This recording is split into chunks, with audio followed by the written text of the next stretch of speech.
Boker Tov, good morning, everybody. Hi, it's Ephraim Schwartz here, calling you here in Eretz Yisrael, sitting on my front porch, taking a look at my block over here. Beautiful flowers growing, got hadassim.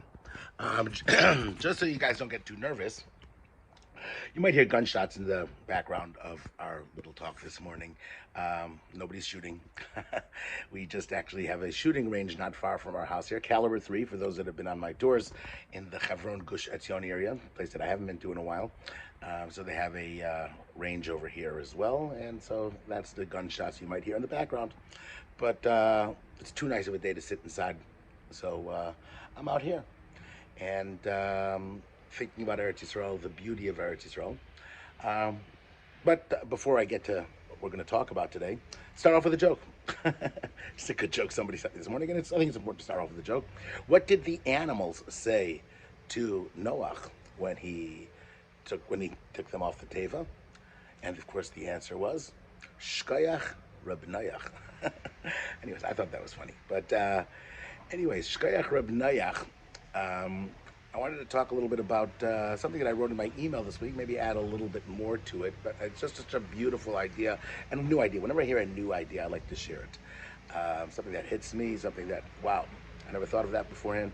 And I have to share it with somebody, which is why we're doing this in the first place, because after all, I don't have a shul to speak in, I don't have tourists to share it with, so I've got my email and I've got you guys that are signed up here and want to hear it. By the way, anybody that is not signed up on my email that would like to shoot me off an email at rabbischwartz@yahoo.com, and then you can go ahead and get my weekly emails as well. Commercial break over and back to our regular program. Um, this week we talk about the parsha of the besides the whole story of Noach, which is well spoken about, a little lesser spoken about parsha in our story in our parsha is the story of the Tower of Bavel, the Tower of Babylon, or what Chazal call the Dor Haflaga, the generation that Hashem spread out all over the world. Um, those are within the 10 generations Chazal tell us that go from Adam to um, from Noach to Avram Avinu. And we actually mentioned it a few weeks ago, interesting enough, in Parshat Hazinu. There's an interesting pasuk over there. It says, B'hanchil elyon goyim, when God created nations, right? B'hafrido b'nei Adam, when he divided b'nei Adam, the children of man.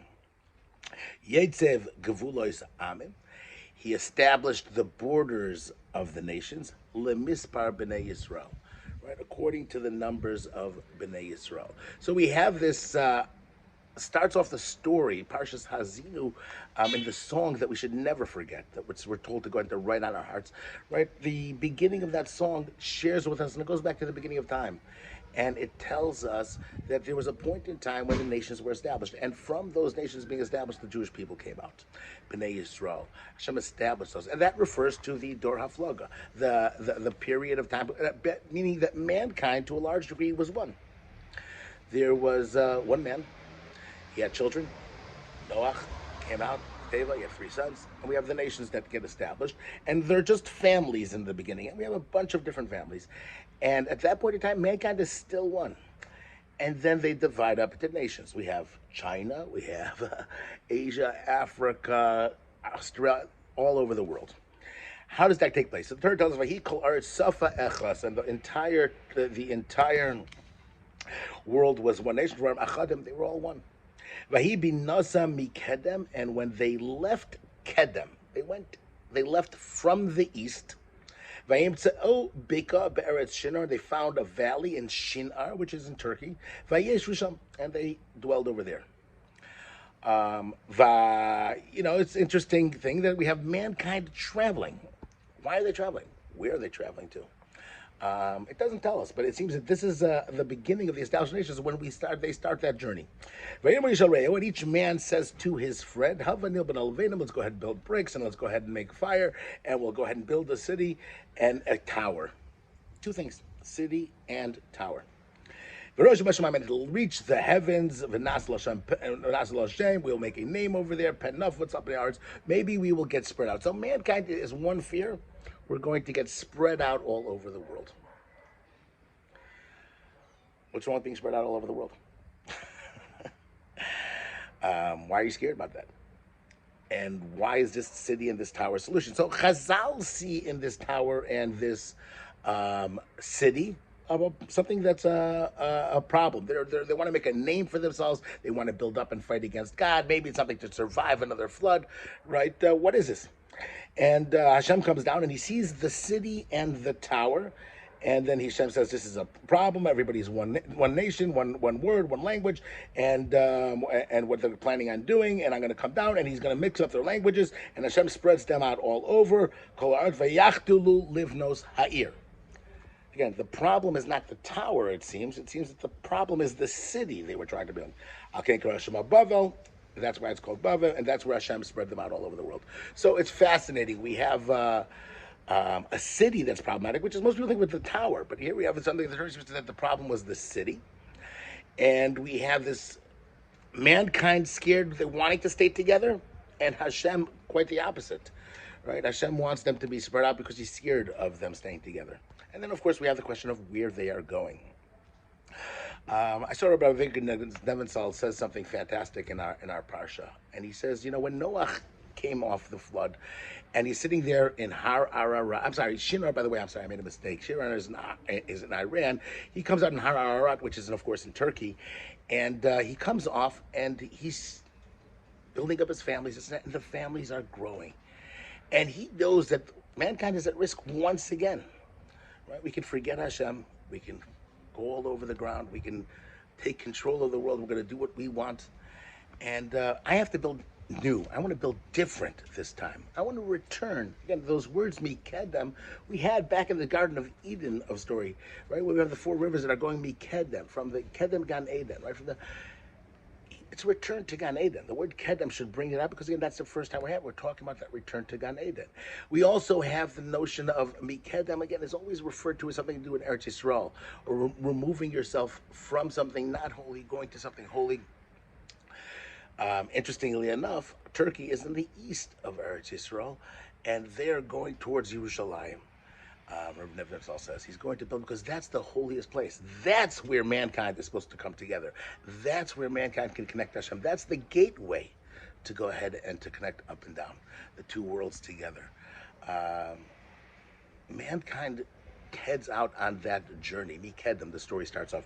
They are all one. We are echad over here. We are one over here. We have to go ahead and connect to the one up above. We've reached that point. They're on a level that's a holy level. Can you imagine all of mankind united?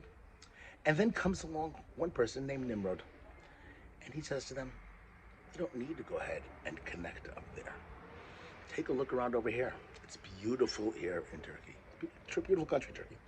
And we can settle, in Iran. We can settle over here in Shinar. We can settle over here and build and grow our family. And we can make a city, and we can make a tower.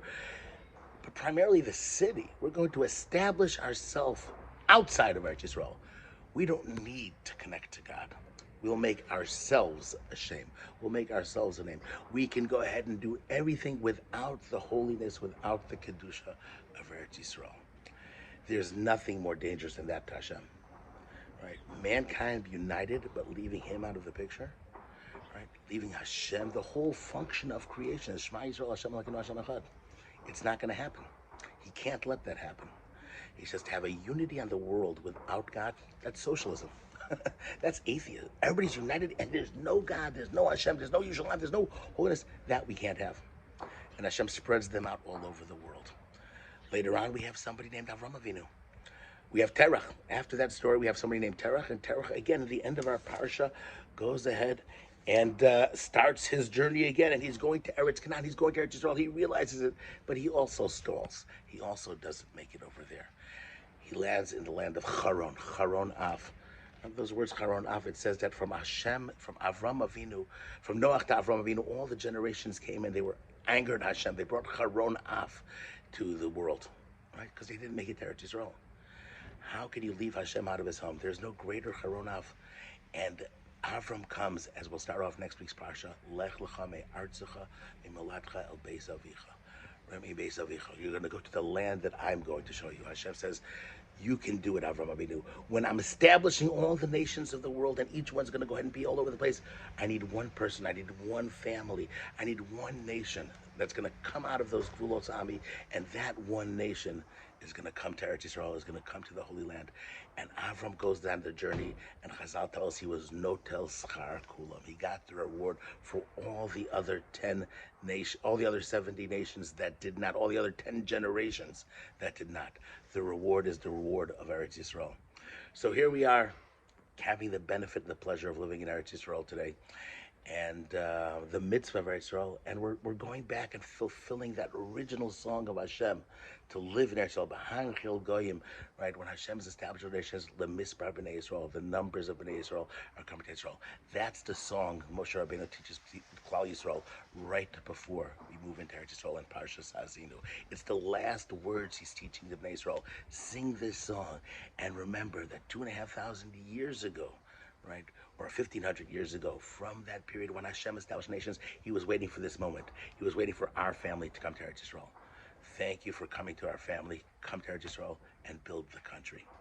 So that's the idea. I thought it was fantastic. Thank you for listening. Again, we went a minute over time. We're going to try keep down to those minutes every week. But I want to wish you all a fantastic Shabbos and Shkoyach Reb Noach.